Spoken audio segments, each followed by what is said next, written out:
ലോകത്തിൻ്റെ ഐക്യരാഷ്ട്രസഭയുടെ ഇരട്ടത്താപ്പ് നോക്കണം. ഇസ്രയേലിന് നേരെ ഇറാന്റെ ആക്രമണമുണ്ടായപ്പോൾ അടിയന്തിരമായി ഐക്യരാഷ്ട്രസഭയുടെ രക്ഷാസമിതി തിങ്കളാഴ്ച തന്നെ ചേരുന്നുണ്ട്. എന്നാൽ ഇറാന്റെ സിറിയയിലെ കോൺസുലേറ്റിന് നേരെ ഇസ്രയേൽ ആക്രമണമുണ്ടാകുന്നത് ഏപ്രിൽ 2-നാണ്. ഇറാന്റെ ഉന്നത ഉദ്യോഗസ്ഥർ ഉൾപ്പെടെ 13 പേർ ആ ആക്രമണത്തിൽ കൊല്ലപ്പെടുന്നുമുണ്ട്. ഒരു രാജ്യത്തിൻ്റെ കോൺസുലേറ്റ് എന്നത് ഒരു രാജ്യത്തിൻ്റെ അന്താരാഷ്ട്ര പരിരക്ഷയുള്ള കാര്യമാണ്. എന്നാൽ UN അന്നും പിറ്റേന്നും ഇതുവരെയും ആ സംഭവത്തെ അപലപിച്ചിട്ടില്ല. എന്നാൽ ഇസ്രയേലിന് നേരെ ആക്രമണം നടന്നപ്പോൾ ഉടനടി അപലപിക്കലും രക്ഷാസമിതി ചേരലുമൊക്കെ ഉണ്ടായത് ഇരട്ടത്താപ്പല്ലേ എന്ന് ചോദിച്ചത് റഷ്യയാണ്.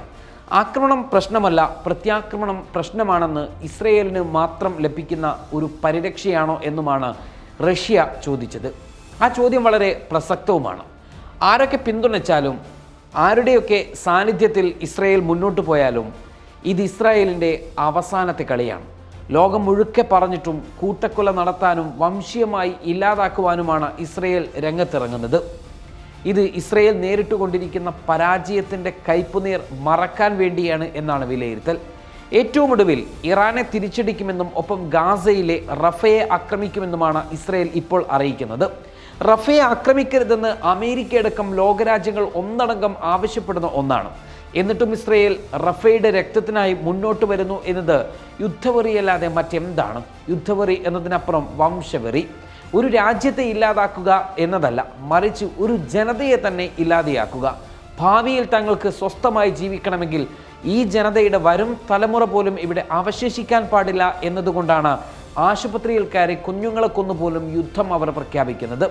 റഫയെ ആക്രമിക്കാൻ വേണ്ടി മാത്രം 2 അധിക ബ്രിഗേഡുകളെ നിയമിക്കാൻ ബെഞ്ചമിൻ നെതന്യാഹു ഉത്തരവിട്ടു എന്നതാണ് ഏറ്റവും പുതിയ യുദ്ധവാർത്ത.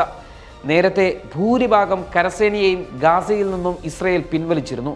ഇത് വ്യോമാക്രമണം ശക്തമാക്കാനാണെന്നതായിരുന്നു നേരത്തെ കരുതിയിരുന്നത്.